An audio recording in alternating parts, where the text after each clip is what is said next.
said a lot about the role of the media in a so-called democracy. I'm wondering how you see the role of our educational system, what it's doing right now, what forces are driving it, and what constraints are on it, and how should it operate? Mm-hmm. Well, I quoted the Trilateral Commission view of the educational system, namely it's a system of indoctrination of the young. And I think that's correct. It's a system of indoctrination of the young. That was the way the liberal elites regard it, and they're more or less accurate. So the educational system is supposed to train people to be obedient, conformist, not think too much, do what you're told, stay passive, don't cause any crises of democracy, don't raise any questions, and so on. That's basically what the system is about. Even the fact that the system has a lot of stupidity in it, I think, has a function. You know, it means that people are filtered out for obedience. If you can guarantee lots of stupidity in the educational system, you know, like stupid assignments and things like that, you know that the only people who make it through are people like me and like most of you, I guess, who are willing to do it no matter how stupid it is, because we want to go to the next step, you know. So you may know that this assignment is idiotic and the guy up there couldn't think his way out of a paper bag, but you'll do it anyway because that's the way you get to the next class, and you want to make it, and so on and so forth. Well, there are people who don't do that, you know. There are people who say, I'm not going to do it, it's too ridiculous, you know. Those people are called behavioral problems, or something like that. They end up in the principal's office or in the streets or selling drugs or whatever. And all of this is a technique for selection for obedience.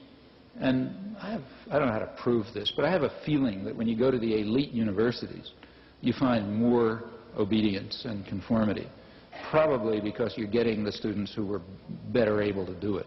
You know? Well, all of that is functional. That's the way it works. And it works right through graduate school. I mean, by the time you get to graduate school, it's already a little more varied because some real contradictions develop in the system. The problem is that you can't have progress this way. You know, now, especially in the sciences and engineering, that's a problem because the corporations need science and engineering. You know, if you don't have innovation, you're really in trouble. So they have to encourage creativity and independence because you can't get anywhere if you just copy what somebody told you. You have to be challenging things all the time, challenging everything, you know, and thinking new thoughts and so on. And there you got a real contradiction. It's hard to train people to be creative and challenging and so on, and yet to ensure that somewhere else in their lives they're conformist and obedient and never think. So you have problems. That's a serious problem in Japan, incidentally. We think of Japan as this tremendous superpower, but that's very misleading. Japan, for example, is very poor in science, for example, and they're aware of it. And part of the reason is it's part of the same thing that makes them good workers, obedient workers. It's a very obedient society, very deferential and conformist society. And one effect of that is that you know there are real constraints against independent, free thinking, and you see it in the sciences very clearly. But it's a problem here, too. So there are those contradictions, and when you get to graduate school, they're beginning to show up. They show up much less in the ideological subjects, because there it doesn't matter so much if people have, you know, profits aren't made by historians having original ideas about the French Revolution, so they can have conventional ideas. And that means that the pressure to try to support innovation and freedom is much less, and the pressures for conformity, on the other hand, are much greater. Because in the ideological subjects, it begins to be dangerous if people think the wrong thoughts. It's not so dangerous if they have new ideas about physics. But nevertheless, you know, you begin to get a little flux in the system by the time you get to graduate school.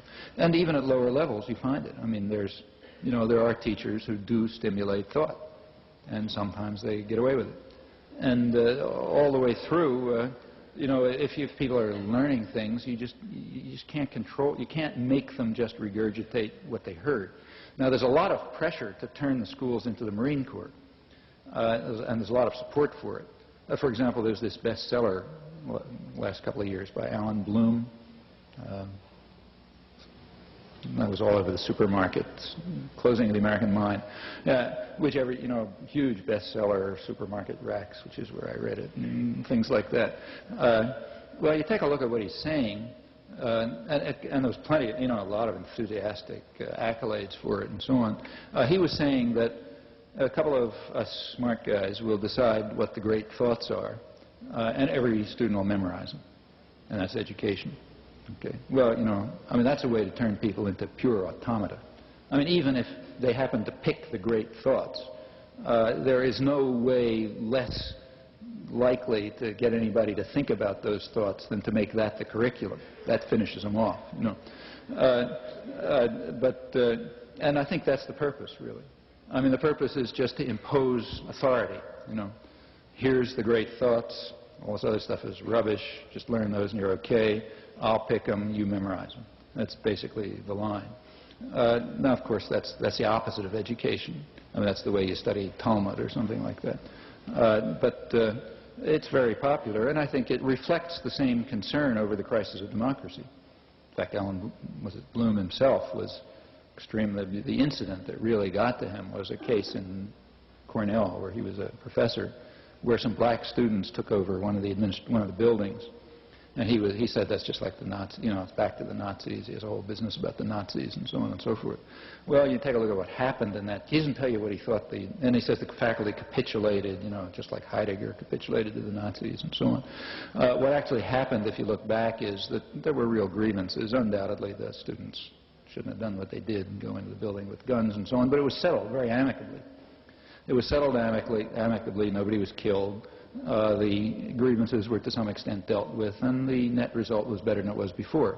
Well, he didn't tell you what he thought they should have done, but it's sort of implicit. I guess they should have bombed the place or something like that.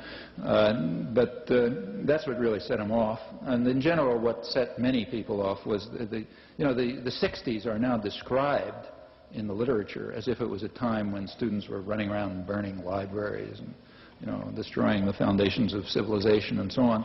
What was actually going on is they were asking questions. They were raising questions. They were looking into things that people hadn't looked into before. They were not just obedient. And from the point of view of a lot of the faculty, that's equivalent to burning the buildings. You can't that small distinction. You can't make that. There's pressure to turn the schools back to the days when you didn't have to worry about those things, like disobedient students asking questions about things that you didn't tell them to think about and so on.